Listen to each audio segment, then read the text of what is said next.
of I evidence. see. So then David Koresh is there with his church community. We've found that it has a long history going back over 150 years. And they're now faced with this a media frenzy, plus the FBI holding daily press conferences where David Koresh is reduced to a maniacal figure who's spouting out constant Bible babble. But from the point of view of the Branch Davidians and David himself, did he have a message? Did he have an interpretation of the Bible that had significance and meaning to him and the community? If so, what was that? What really did they believe? Well, this relates back to the history of the Davidians and the Branch Davidians, because they were splinter groups from the Seventh-day Adventist Church. And the Seventh-day Adventist Church has a prophet. That's Ellen Harmon White. Now, the Seventh-day Adventist Church only has one prophet, okay? But they believe that she was inspired to cast new light on the Bible, specifically prophecies about the coming last days. In the 1930s, a man named Victor Houteff, he started interpreting the Bible, and he gained some followers who thought that he was a prophet, divinely inspired to interpret the Bible's prophecies. So he founded a group that we can call the Davidians. They were the General Association of the Davidian Seventh-day Adventists. They came to Waco and they bought property, and they arrived in Waco in 1935. And this property was called Mount Carmel, and it was next to the lake, Lake Waco. Then he died in 1955. Houteff died in 1955, so his wife, Florence Houteff, became the leader, and she made a prediction based on his teachings that during Passover, 1959, there would be an apocalyptic event. It's a very complex prophecy, so we don't have to get into the nature of that prophecy. But one thing she did, she sold the old Mount Carmel property, and she bought many acres northeast of Waco, 10 miles outside of town, and that became known as New Mount Carmel. So when her prediction failed, and Davidians from all over the world came to Mount Carmel for what they expected to happen miraculously. So when the prophecy failed, she said she was mistaken. She dismantled the organization, the trustees, in other words, and they sold most of the land, and that left a little bit more than 77 acres. And that became what we know as Mount Carmel today. In the meantime, in the 1950s, a man by the name of Ben Roden, and he was a follower of Houteff, but he didn't agree with Florence's interpretations, so he started to hold himself out as a prophet who was inspired to interpret the Bible's prophecies. And he ended up organizing another splinter group that we can call the Branch Davidians. And basically their official name was the General Association of the Branch Davidian Seventh-day Adventists, founded around 1955. In the 1960s, he tried to buy the new Mount Carmel property, but you still had some older Davidians hanging around. You know, they had paid tithes to pay for that property. So it took a while for him to buy them out. The sale was completed in 1973. And so then what remained of Mount Carmel belonged to the Branch Davidians. When he died, and I think that was in 1977, then his wife, Lois Roden, she became the next prophet. And she introduced the teaching that the Holy Spirit is feminine. This was a new teaching for the Branch Davidian. But they regarded her as a prophet who was divinely inspired to interpret the Bible's prophecies about the last days. In 1981, a young man came to Mount Carmel named Vernon Howell, and she began grooming him as her successor because she was in her 70s. And he later changed his name to David Koresh. In 1991, he changed his name. But what happened is that the Branch Davidians living there, the majority of them, they came to decide that Lois Roden had lost the spirit of prophecy. And the spirit of prophecy had moved to this young man. And then it gets very complex because Lois Roden's son was there, George, and he was violent, and they had to leave Mount Carmel for a while.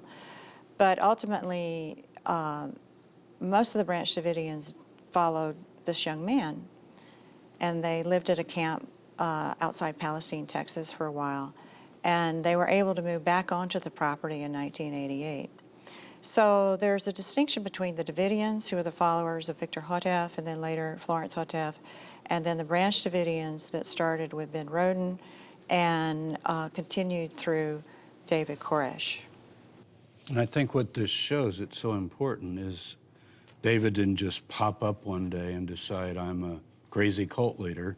There's this continuity for over 150 years of a movement that has a living prophet with different branches, and he is the one that we know because of the media and because of the tragedy at Waco. But he himself has these roots as well, growing up in the Adventist church and getting interested in this. So you're dealing with people who are intelligent, who are capable. All of them seem to be very interested in trying to understand the Bible. So that doesn't strike you as someone who's brainwashed. In fact, it looks like these people are just consumed with the idea that God has spoken through a sacred text. And if we can interpret that text correctly, we can restore truth that's been lost by conventional Judaism and Christianity. They're trying to get back to the sources. We may disagree with their interpretations. Maybe they're using an amateur methodology because they haven't been trained correctly in languages or culture. According to scholars. Yeah, their attempt is to, from my research of the Branch Davidians, they're the type of person who really wants to figure out the meanings of biblical passages and put them together in a meaningful way. Is that what you found?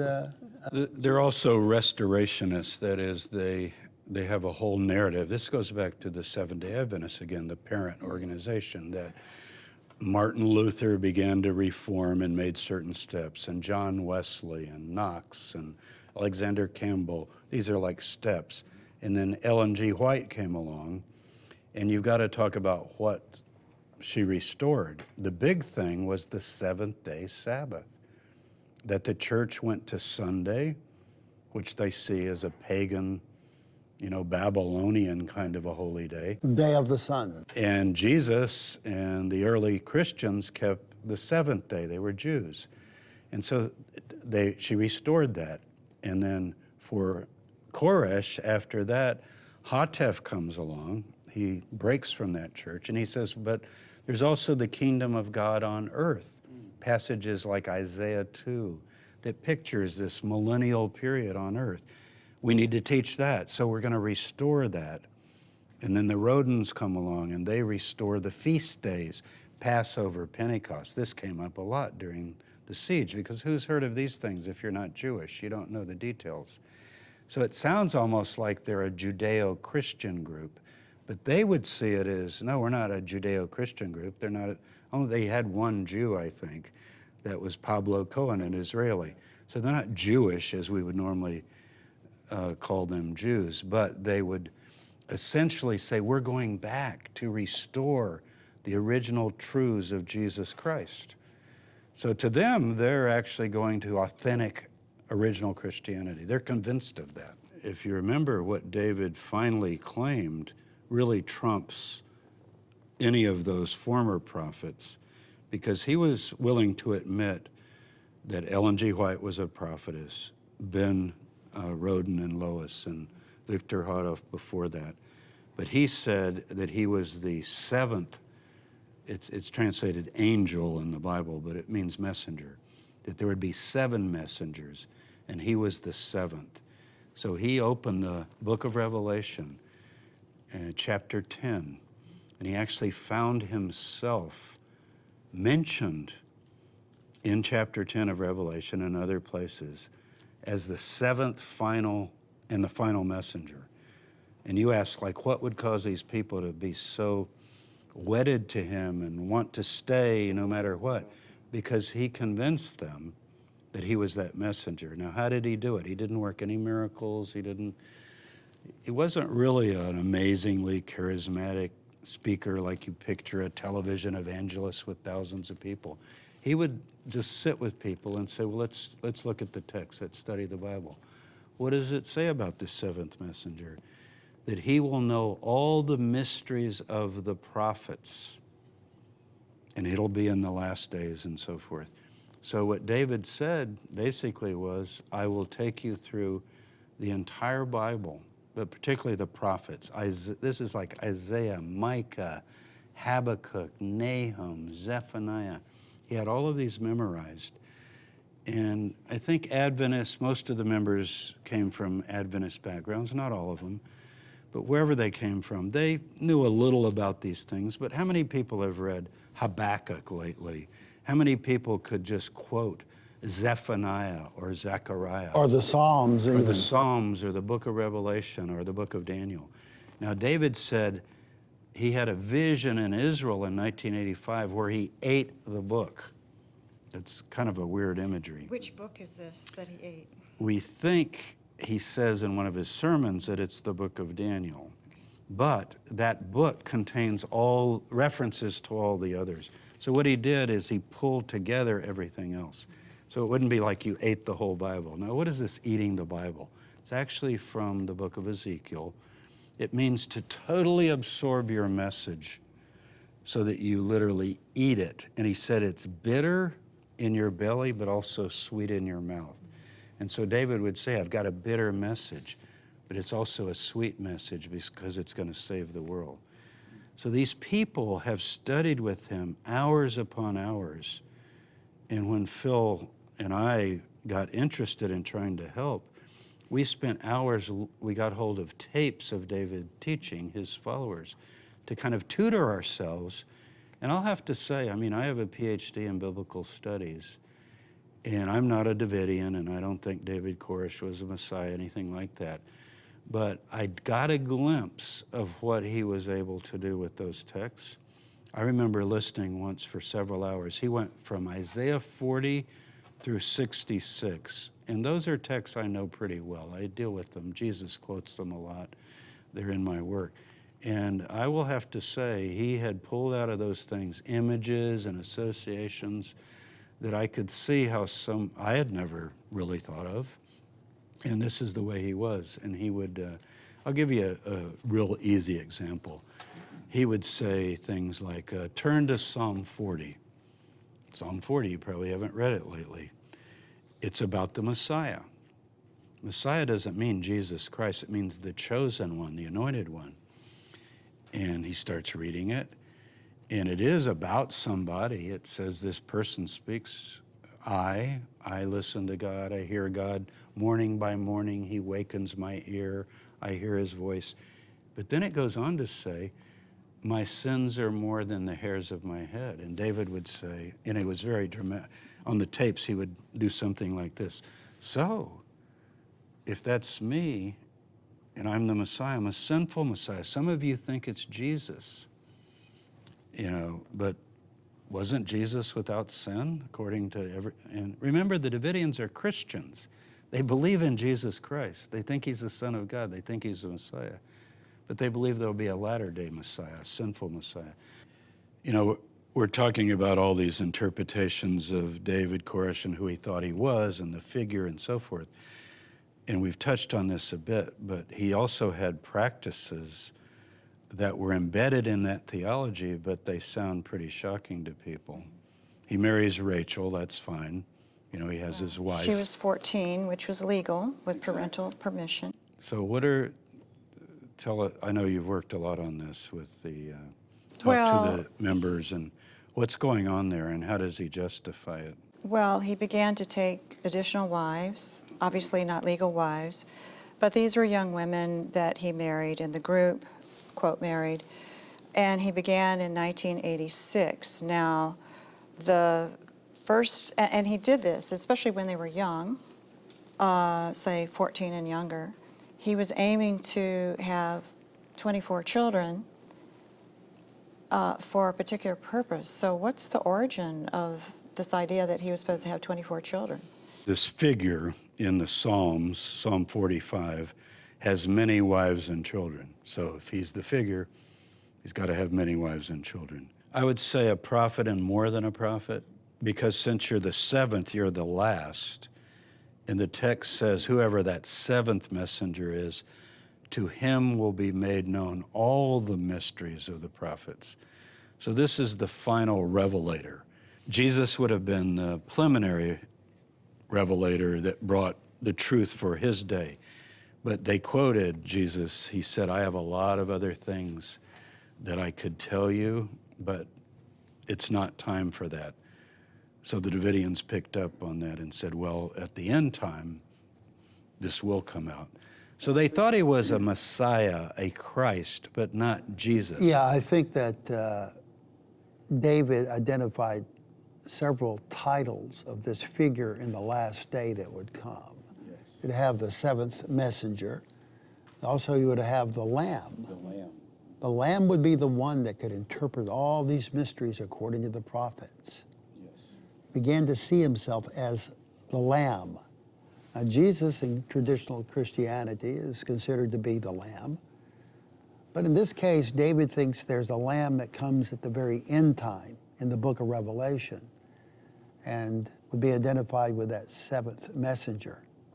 But he also found other titles that he would fulfill. I think he began to see, for some reason, he began to view that there are many labels, figures, and names in the Bible, but they all point to one composite figure in the end time. And I think in Isaiah 45, it says there will come a Gentile Messiah. Isaiah 45:1. Yeah, it says that my anointed, my Mashiach, Cyrus, Koresh, will come, and he will save Israel. And Cyrus is the name of a Persian king who destroys Babylon. Right. Now they're taking it spiritually, not literally. There was a king named Cyrus who destroyed Babylon. But Babylon in the book of Revelation is not ancient Babylon. It's the whole system of the world. So there needs to be a new Koresh or Cyrus, a Davidian, you see. So that's where he got the name. King David figure. That's yeah. why he changes his name to David, too, to represent this end-time Davidic Mashiach that would come. Now, don't you find it fascinating how he's able to go from Isaiah 45 with the figure Koresh or Cyrus and keep focused on that one figure through chapter 46, 47, 48, 49, and identifies that same figure up into Isaiah 53, 52, 53, 54, and there where we have the suffering servant that comes. Yes. It's the same figure, he says. Yes. Now, I've studied these things for 40 or 50 years. It never occurred to me that the writer of Isaiah, Deutero-Isaiah, is writing, and he has in mind one figure to close out the book. I always figured that there were 3 or 4 figures he's referring to. One would be Cyrus himself, but then you get to around 53, there's a suffering servant that could be all of Israel, could be a plurality of the people, the remnant people, or it could be a Mashiach that is going to suffer, and Christians have generally said that's Jesus. But I never thought that maybe that all those passages, Isaiah is referring to one figure. So when I heard David say that on one of the tapes, I thought, that's a creative idea. I don't know if it's true. Never thought about it. And doesn't he make a point in Isaiah 53? It says that whomever that figure is, he will see his seed. Yes. Jesus had no children. So there's something remaining to be done that figure must do that produces children. And David Koresh said, yes, I will produce messianic children because I am that figure. And he ties it into what? Psalm? Is it Psalm 45 also? Yeah. Isaiah 45, Psalm about 45. the children and the many wives and Yeah, there's a figure, Psalm 45 says that will come, a messiah figure right. that will ride on a horse, and he identifies that with... So I think the point is not whether any of us believe this or really whether anybody believes it, but the group inside, this is what has drawn them together, and they become convinced that he is this person. And the one thing they mention constantly to the FBI, to their puzzlement, is he can open the 7 seals. You always hear that. And this is the idea of a scroll, a rolled up scroll. It's got 7 wax seals. And as you open each seal, something gets revealed. And the whole structure of the book of Revelation is around these seals, and yet they're called the mystery of the 7 seals, or the 7 thunders, as they're also called. And this figure is supposed to hear the mystery of the 7. There's a thunder each time one is open. But then he's told, don't reveal it except, to the chosen ones and so forth. So they're convinced, and why would they come out when they've been attacked? They're with the Messiah that has these mysteries and this ability. From their point of view, you've got to find a way to appeal to them within their worldview. And that's what we began to try to do, you and I did. So in the book of Revelation, you have a figure seated on a throne, a heavenly figure. In his right hand, he holds that book or scroll sealed with the 7 seals. And it states that the only person who can open those seals is the Lamb. That's right. And because David could persuasively interpret the meaning of each of the seals in the point of view of his followers, then they concluded that he was the Lamb, and that meant he was Christ. Not Jesus Christ, but a Christ for the last days. And so the Branch Davidians believe that God has sent a manifestation from time to time. They're figures mentioned in the Bible. They mention Melchizedek, who Abraham knew. They mention the young man named Elihu in the book of Job. And so they believe that these and probably others were earlier manifestations of the Christ Spirit. Yahshua, Jesus, had the Christ Spirit.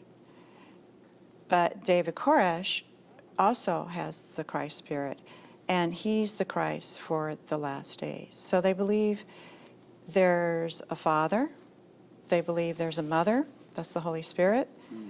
The Father and the Mother have a Son. That's Christ, who is God manifested from time to time here on earth in the flesh. And in the last days, the Son will have a wife, and there will be a marriage in heaven. And that's part of their scenario for salvation in the last days. Mm-hmm. This wife is the spiritual community. Well, I learned this from Clive Doyle, a survivor, and what he told me is that different Branch Davidians have different opinions on who the wife might be. Some of David Koresh's earthly wives, they thought maybe she would be the one. Oh, okay. It's Clive's opinion that no, and he said that David actually told them that no, they wouldn't be his wife in relation to the marriage that's going to take place in heaven. So this gets back to their understanding of salvation. You know, those who are going to be included in the kingdom will have a perfect mate that comes from within. And so it's Clive's opinion that that perfect mate for the Son comes from within him. But he admits that That's his interpretation. I think that shows how complex it is. And again, back to the main point, is if you're going to deal with such a community, the first thing you've got to do is recognize that complexity, and also how the group internally is having 7 and 8 hour Bible studies almost daily on these sorts of things. And you can't just barge in and begin demanding things. A little later in the book, it says that these things can be understood by the prophets. So David goes back to the prophets, as you said, and he finds those elements that are mentioned in the seals in the Hebrew Bible, and therefore he relates these hundreds of scriptures to each one of the seals. So it fleshes out that outline. What I was going to mention would be that as he's doing this, people are listening, they're studying, they're trying to understand what he's saying, and he shows us a prophetic outline that will lead to certain things in the future. He thinks either in Jerusalem or maybe in Waco. But over and over again, he says these things are not inevitable. There's a prophetic scenario that can end in disaster because the Christ that came the first time was crucified. Well, he thinks the lamb that comes at the end could very well be crucified again, could die again. He says Moses struck the rock twice, not just once. And the rock is the Christ that was struck once, but will be struck again. But then he says, look at Nineveh. Jonah prophesied that Nineveh would be destroyed, but Nineveh was not destroyed. God spared the city, and Jonah got disgusted at that fact. So prophecies don't have to end in the way they're prophesied of destruction. They could end in a different way. So I think David is saying, even though the seals lead to destruction by the time you get to seals 6 and 7, it doesn't have to happen at our time now. And what surprised me about it was it's not an interpretation of the seals as if they are a political, geographical kind of statement of end-time prophecy like maybe Hal Lindsey would do. You know, it's not Magog is going to attack Israel and Edom is going to do this or that. That's kind of what I was expecting, a more geopolitical prophetic interpretation. Instead, it's actually more of a sensitive reading of the first seal that's connecting to Bible prophecies in the Old Testament, where you get the impression that if you read this correctly, you'll gain a deeper understanding of the Christ. So it's more personal and reflective, and that surprised me. All of our souls looking for our mate or for God or for union. So that's what you mean by deeper. It's Genesis, maybe we're divided, male and female. We're trying to get back together as one. Exactly. You got to do that through the revelation of the Christ. Mystical, you'd call it. Yeah, mystical. So since we don't have it, you know, from just a scholar's point of view, it's as if a book was going to be produced by a charismatic prophetic figure who had a mystical inclination that we don't have. So the culture's been robbed of that. It would have been another Book of Mormon, another, shall I say, Quran. It would have been another revelation of some sort.